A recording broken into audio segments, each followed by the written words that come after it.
दोस्तों, पंचायत चुनाव की सबसे बड़ी कवरेज में आपका स्वागत है और चित्रकूट समाचार की टीम पूरे एनालिसिस के साथ मौजूद है। और यहाँ पे हमारी कोशिश होगी कि हम आपको ये समझाएं कि आखिर आरक्षण सूची आने के बाद क्या परिणाम आने वाले समय में हो सकते हैं और उसके बाद जो विधानसभा के चुनाव होने हैं उस पर क्या फर्क पड़ेगा इस आरक्षण सूची का। सबसे बड़ी बात यह है कि जो युवा वर्ग है और खास तौर पे श्रवण युवा वर्ग वो खासा नाराज है सरकार की इस आरक्षण की सूची से, और इसके जो परिणाम है वो आने शुरू हो गए हैं सोशल मीडिया में। लेकिन उससे इतर बहुत सारी सीटें ऐसी हैं जिनके प्रधान जो थे, बहुत से प्रधान जीतने वाले थे लेकिन सीट बदल गई है। सरकार की जो नीति थी उस पर चर्चा होगी, क्या कुछ है क्या नहीं है। लेकिन आपको महत्वपूर्ण बात बता दूं कि अब आरक्षण सूची जारी होने के बाद रणभेरी इस पूरे सियासी महाभारत की बज गई है और अब ताल ठोकने के लिए तमाम प्रत्याशी तैयार हो गए हैं और सुबह से सोशल मीडिया में बैनर पोस्टर की भीड़ लग गई है। हमारे साथ हमारे समाचार संपादक सचिन वंदन जी है। इस बगल मेरे साथ बैठे हैं दैनिक जन एक्सप्रेस के ब्यूरो चीफ हेमनारायण जी। हमारे ब्यूरो जर्नलिस्ट उनको दिखा दें। और उन्हीं के बगल में हमारे जो पैनल के सबसे खास व्यक्ति हैं शास्त्री जी, जो आदिवासी चिंतक हैं, पूर्व प्रधान विनय द्विवेदी जी भी हैं। तो दोस्तों, चर्चा करते हैं सचिन जी से।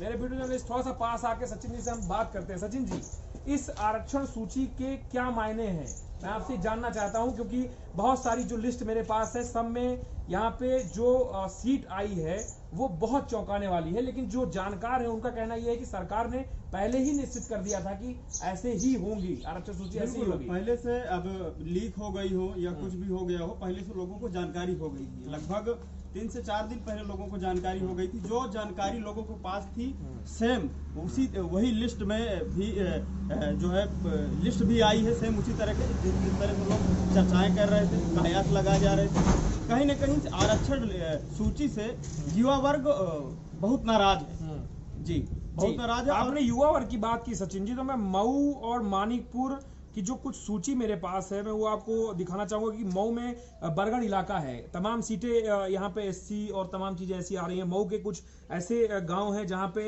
ये था कि युवा वर्ग काफी तेजी से आ रहा है, तमाम चीजें थी। ऐसे जो आरक्षण की सूची जारी हुई है उससे कितना फर्क आएगा, आपको क्या लगता है विधानसभा में आने वाले समय में? विधानसभा चुनाव में काफी जो है फर्क आएगा और जो है मौजूदा सरकार को, पार्टी को, भाजपा सरकार को काफी नुकसान उठाना पड़ रहा है। उसका अभी से जो है उसका एक आईना दिखने लगा है सोशल मीडिया में।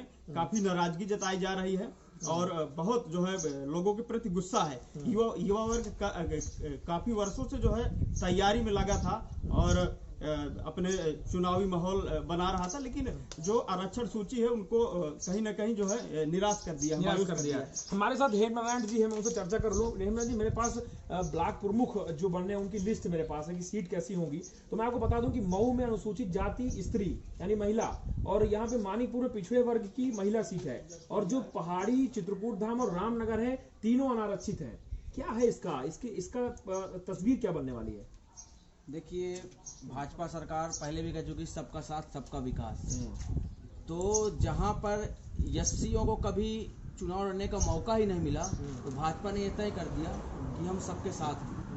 तो एक 2022 के लिए समीकरण भी है कि संदेश भी है और एससी वोटरों को लुभाने का सबसे बड़ा अच्छा तरीका है। और दूसरी बात यह है कि देखिए, प्रत्याशियों का इंतजार घड़ी खत्म हो गई।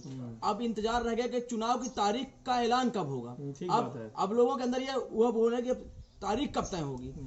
लेकिन कुछ प्रत्याशियों के चेहरे खिले भी हैं और कुछ प्रत्याशियों के चेहरे उदास भी हुए, क्योंकि आरक्षण लिस्ट जिस तरह से आई है, उम्मीदवारों को कतई उम्मीद नहीं थी कि आरक्षण लिस्ट ऐसे भी आएगी। मत ज्यादातर अगर देखा जाए तो एससी महिला और बैकवर्ड महिला, तो महिलाओं को विशेष तौर से ज्यादा ध्यान दिया गया है। और पहले भी योगी सरकार ने कहा था कि महिलाओं को 50% आरक्षण की बात हो रही थी। तो महिलाओं को जिस तरह भाजपा सरकार महिला सशक्तिकरण की बात करती है, तो सशक्तिकरण देखते हुए महिलाओं को पूरा चांस दिया है। ये जो इलाका है मऊ में क्षेत्रीय राजनीति अपने शिखर पे रहती है। जी। यहाँ पे होने वाली जो सामान्य सीट थी जिसको ब्लॉक प्रमुख के चुनाव होते थे, यहाँ पे अनुसूचित जाति की जो सीट है उसका फर्क क्या पड़ेगा? क्योंकि मानिकपुर और मऊ दोनों विधानसभा बनाते हैं, विधायक ब्राह्मण चेहरा है, लेकिन सीट एक पिछड़े वर्ग की महिला हो गई और एक अनुसूचित हो गई है। इसका 2022 में क्या परिणाम होगा? देखिए, भाजपा ने पहले ही कह चुकी है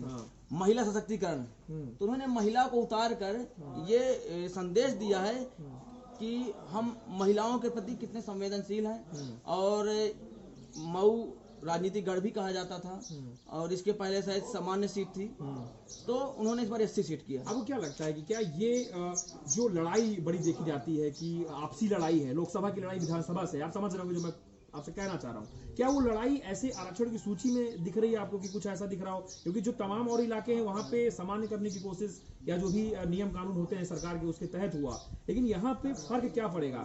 क्योंकि मैं सोशल मीडिया में लगातार देख रहा हूँ कुछ ऐसे, देखिए युवाओं के थोड़े चेहरे में थोड़ी वो आया है, मतलब सिकन आई हुई है। रात भरी खबर भी है क्योंकि जिला पंचायत में कई सीटें सिकन भी आई हुई है और सामान्य है।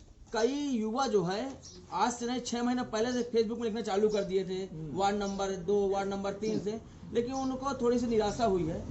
तो सोशल मीडिया में वो लोग कई तरह के लिख भी रहे हैं कि कोई चना के पेड़ में चढ़ा रहा है, कोई कहीं चढ़ा रहा है, तो इससे युवाओं को काफी हतोत्साहित हुए हैं। हमारे साथ जो आदिवासी चिंतक शास्त्री जी हैं, शास्त्री जी विगत 2 से 3 दशक से आप लगातार क्षेत्रीय राजनीति को देख रहे हैं, क्या है इसका मायने क्या है? इससे आप क्या समझ रहे हैं कि आने वाली 5 से 10 साल की चित्रकूट की राजनीति किस करोड़ बैठेगी? देखो आप ही अनुभव रखते हैं, मैं ये बताना चाहता हूँ कि ऐसा कोई मानुष व्यक्ति हो गई ऐसी परिवार की पीछे जो हमारा दर्द मार हुई है, उस मार से कोई अछूता नहीं रह गया। अब सवाल ये हुई कि एक तरफ हम मार दिए, अब कुछ करा कैसे जा। एक आज साथी ने कहा थी, एक आपसे प्यार एक आपसे दुलार, ये यथार्थ है। तो एससी जो नुकसान हुआ है तब थोड़ा सा नाराज रहे। अब एससी को कोटा मिलने से थोड़ा सा आदमी मुस्कुराहट आ गई। बट आने वाले समाज में क्या होगा कि जैसा भाई ने कहा कि एससी कोटा के प्रधान होगा, एससी का हमारा वोटर होगा। जनता जिसके पास में है वो सफल है, जिसके पास जनता नहीं है वो संदिग्ध में है। तो हमारी जनता हो जाएगी, हमारा आदिवासी वोटर है और सरपंच भी है। लेकिन ऐसे गांवों में क्या मतलब था सीट आरक्षण का कि जहां पे मान लीजिए कि अगर सामान्य के घर बहुत कम है और वहां पे सीट दूसरी आ जा रही है, तो इस तरह की परिणामों से क्या? अब उनका भी ये ऊपर वालों के क्या मंथन चिंतन है कि ऊपरा किस रेशो पे एसी को बीसी कर दिया, बीसी को एसी कर दिया। कोई व्यक्ति कोई है भी नहीं है, उसको कम संख्या में वोटर की दायरा देखा जाए तो उसको जबरदस्ती का अगर थोप दिया गया तो उसकी मजबूरी है। बट जो हमारे समर्थित भाजपा के पक्ष में आए उनके लिए काफी नुकसानदेह, निराश हो गए, हताश हो गए। यहाँ पर सरकार रहते हुए हमारा सम्मान नहीं किया गया, हमको कोई जगह नहीं मिली है, तो उनको काफी नुकसानदेह होगा। वो हमारे लिए नुकसानदेह होंगे। आने वाले 22 को वो हमारे जो थे पराये, वो हमारे अपने पराये हो जाएंगे। उनके अंदर जो गुस्सा है बहुत टिकाऊ नहीं है, काफी क्रोध में बढ़ रहा है। ठीक है, विनय प्रधान जी हमारे साथ हैं। आप किहुनिया से प्रधान थे, आपकी सीट क्या हो गई? ओबीसी हो गई, तो आप चुनाव नहीं लड़ने वाले। जिला पंचायत की जो सीटें हुई है उसमें चूरे का सरुआ सामान्य है जी, और आपकी जो बगल की सीट है सरैया की, वो एससी हो गई है, उछल कूद होगी। जी। क्या होता है जब सीटें ऐसे बदल जाती हैं तो चुनाव लड़ने में क्या फर्क नजर आता है कि राजनीति का स्तर कैसा होता है फिर? अब स्तर कुछ नहीं है, ये सीटें बदलने से सबको मौका मिलता है सेवा करने। अच्छा, ये है कि भाई सभी जाति के लोग आगे आए। भाई जो बीजेपी वर्तमान सरकार है उसकी सोच यह है कि मतलब सभी जाति वर्ग का मतलब कैंडिडेट आगे आए, कोई एक नहीं कि सामान्य ही आगे बढ़े, एससी भी आगे आए, ओबीसी भी आए। कोई मतलब ये पार्टी किसी जाति विशेष की है नहीं, तो इसलिए ओबीसी को भी चांस मिले, एससी को भी मिले, सभी वर्ग के जो युवक हैं आगे आए। नहीं, आपका जो रिपोर्ट कार्ड है हमारे पास उसके अनुसार ये कि आप जीत सकते थे। जी। आपको मौका नहीं मिलेगा तो फिर ये निराशा, इस तरह की जो सीटें हैं उसका क्या होगा? अब हो सकता है ओबीसी से कोई कैंडिडेट है वो मेरे से बेहतर विकास करे, ये भी हो सकता है। एक प्रश्न मेरा सचिन जी से है, मेरे वीडियो जर्नलिस्ट यहाँ पे आए। सचिन जी, बहुत सारी ऐसी ग्राम पंचायतें हैं जहाँ पे सामान्य थी और अनुसूचित हो गई, महिला पिछड़ी हो गई, तमाम चीजें हैं। मैं ये भी देख रहा हूँ सुबह से कि गाड़ियां शुरू हो गई हैं घूमना, और अब ये देखा जा रहा है कि कौन सा कैंडिडेट ढूंढ पाएगा प्रत्याशियों को। यानी कि अब ये देखा जा रहा है कि अगर एससी महिला आई है तो कौन सी ऐसी महिला है गांव में जिसको ढूंढ के प्रधान बना दिया जाए। यानी कि जो हमारा कॉन्सेप्ट, हम एक विचार बात करते हैं बंधक ग्राम पंचायतों का, क्या फिर शुरू होगा वो सिलसिला? जी बिल्कुल, वो सिलसिला काफी दिनों से शुरू है और कई हमारी जो है ग्राम पंचायतें हैं जो बंधक हैं और दशकों से बंधक हैं। और फिर से जहाँ पे एससी सीट आ गई है वहाँ पे जो है सवर्ण बिल्कुल हावी हो गए हैं। सवर्ण के अलावा और जो भी जागरूक लोग हैं वो हावी हो गए हैं, उनके कागजात इकट्ठा करना शुरू कर दिया है। और ऐसे लोगों को बनाएंगे जो 5 साल तक उनके बंधुआ रहे पूरी तरह से, कि माने उनके कंधों पर रख करके 5 साल वार करेंगे। ऐसा बिल्कुल सिलसिला शुरू हो गया है। आरक्षण आने के बाद इस आरक्षण सूची में बदलाव कौन सी ग्राम पंचायत को मानते हैं आपकी? बहुत बड़ा बदलाव आप देख रहे हैं कि वहां पे बहुत बड़ा कोई बदलाव होने वाला है। नहीं, बदलाव हुआ है। जैसे अब किहुनिया में हम बैठे हुए हैं, किहुनिया ग्राम पंचायत में, यहाँ बहुत सा परिवर्तन हुआ है। ये भी जो है काफी जो है माने परिवर्तन देखने को मिला है। बिल्कुल मतलब रात दिन सा जैसे परिवर्तन कहा जाता है, उस तरह परिवर्तन हुआ है। हेमराज जी, अमचूर निरुआ जो सीट है वो सामान्य महिला हो गई है। ऐसी कई सीटें हैं जिन पे आरोप लगता रहा है कि प्रधान कोई और है, कर कोई और रहा है। तो आपको क्या लग रहा है कि इससे कुछ फर्क नजर आएगा राजनीति जी में? बिल्कुल आएगा फर्क है। और सरकार ने हमेशा यही चाहा है कि जो बंधक सीट, जहाँ बंधक सीट हुआ करती थी समान कर दिया। इटमन उड़ेला है वहाँ हमेशा समान थी, वहाँ पहली बार ऐसी सीट हुई। तो सरकार हमेशा कुछ न कुछ बदलाव चाहती है, चढ़ाव चलता है, उतार चढ़ाव, और बदलाव की ओर अग्रसर भी है। कुछ ऐसा भी हिमरान जी पता लग रहा है कि जो अविवाहित युवा हैं और वहाँ महिला सीट होने के बाद अब ये कोशिश की जा रही है कि शादियां कर ली जाए। समाज में चर्चाएं हैं, चर्चाओं का दौर जारी है। ये तो हम नहीं कह सकते कौन क्या करेगा, और शादी हो जाने के बाद तुरंत नोटिस में नाम में चढ़ जाएगा, तो इसको तो हम खंडन करते हैं। इसका खंडन है, ठीक है, ये एक बात है। लेकिन मैं आपसे जानना चाह रहा था कि जो जनजाति का मुद्दा है, ऐसे में कितना सफल होगा आने वाले चुनावों में कि भाई अगर हमारे कैंडिडेट जीतेंगे तो क्या इस बात को रख पाएंगे आगे के चुनाव में कि जनजाति का दर्जा मिले?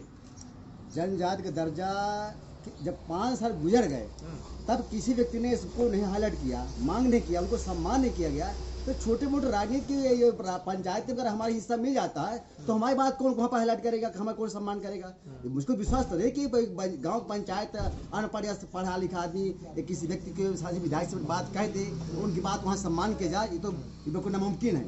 तो दोस्तों, इस रिपोर्ट को बनाने के बीच जो सबसे बड़ा जो तर्क है वो ये है कि जो जिला पंचायत की कुछ सीटें हैं, यानी अगर मैं मंडौर की बात करूं तो बहुत बड़ा राजनीतिक अखाड़ा बनने वाला है, क्योंकि सोशल मीडिया में कुछ तस्वीरें पिछले 1 घंटे में आई हैं जिसमें ये दिख रहा है कि बहुत सारे सियासी सूरमा अब उस सीट पे कूदने वाले हैं। और कहा यह भी जा रहा सूत्रों द्वारा कि जिले की राजनीति के धुरंधर भी उस सीट में उतरेंगे। तब देखा जाएगा कि आखिर होगा क्या, क्योंकि यहाँ पे लड़ाई अब लोकसभा वर्सेस विधानसभा होने वाली है। और ये भी बहुत बड़ा यहाँ पे देखने वाला एक पक्ष होगा कि रसिन जैसी जो सीट है, या अगर आप इटवा जैसी सीट को कहें, ये तमाम सीटें ऐसी हैं जो जिले की राजनीति की सियासत की तस्वीर को तय करती है। चाहे वो पहाड़ी की सीट हो जो कि 2021 में अभी यहाँ पे एससी दिखा रहा है, और हन्ना बिनायका, मंडौर और ऐसी जो इटवा, ये जो कुछ ऐसी सीटें हैं जो सामान्य हुई हैं, यहाँ से एकदम ऐसे राजनीतिक अखाड़ा बनने वाला है कि जिले की राजनीति में थोड़ा सा सियासी पारा ऊपर उठेगा। लेकिन इस बीच मैं आपसे बता दूं कि चुनाव की जो घंटी है वो बज गई है। जिलाधिकारी चित्रकूट के बदल दिए गए हैं। तमाम जो सियासत है वो हाई वोल्टेज ड्रामे में तब्दील हो रही है। और सबसे बड़ी बात यह है कि बहुत सारे जो सियासतदार हैं उनके सुपुत्र आने वाले हैं, बहुत सारे पूर्व जो नेता हैं जिनका अस्तित्व खतरे में था वो लड़ने वाले हैं। तो देखना होगा कि ब्लॉक प्रमुख से लेकर जिला पंचायत और जिला पंचायत से लेकर ग्राम पंचायतों तक के चुनाव में क्या परिवर्तन होता है, और सरकार द्वारा अप्रत्यक्ष रूप से लिया गया ये निर्णय कितना फायदेमंद साबित होता है विधानसभा 2022 के चुनावों में। इतनी ही रिपोर्ट थी हमारी। फिर मिलेंगे किसी अगली रिपोर्ट में अनुज हरमत के साथ। धन्यवाद।